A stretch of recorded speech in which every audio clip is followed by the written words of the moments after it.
คงเขตวัฒนธรรมสังคมแขวงพงสะดีเสื่อมซึมมาที่กองประชุมใหญ่ขององค์คณะผักแขวงสมัยที่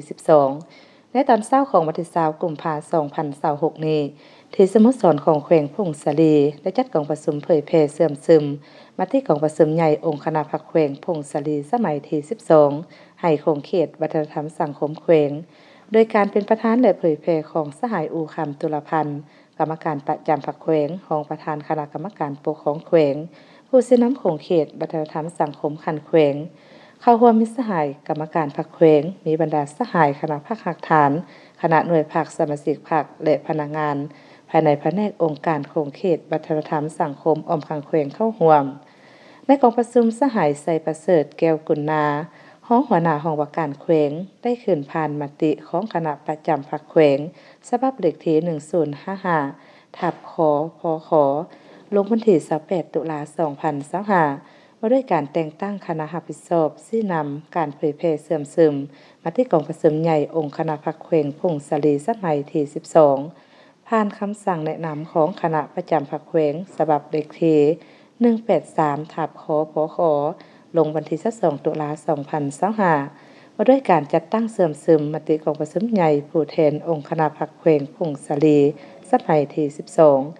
จากนั้นสหายอูคำตุลพันธ์กรรมการประจำผักแขวงรองประธานคณะกรรมการปกครองแขวงผู้สิน้ำของเขตวัฒนธรรมสังคมขันแขวงได้เผยแพร่พันขยายมติกองประชุมใหญ่ขององค์คณะผักแขวงพงสะลีสมัยที่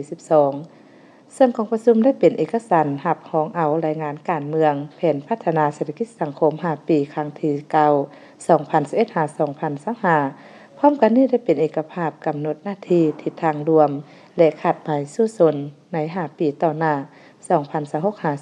2026-2030ได้มีคำขวัญที่ว่าเสริมขยายหมุนเสื้อปฏิบัติยกสูงความสามารถนำพาขององค์คณะผักสร้างเศรษฐกิจเอกราชเป็นเจ้าตนเองนำพาแขวงพงสะลีหลุดพ้นออกจากความด้อยพัฒนาเทอละก้าวและได้ผันขยายเป็นคำขวัญของแผนพัฒนาบาสร้างเศรษฐกิจเอกราชเป็นเจ้าตนเองอย่างตั้งหน้าซุมไส้พัฒนาตามหาทาแหงไปแหลมของแขวงคุ้มครองการพัฒนาเศรษฐกิจสังคมให้มีประสิทธิภาพประสิทธิผลมีความสมดุลตามทิศสีเขียวและยืนยง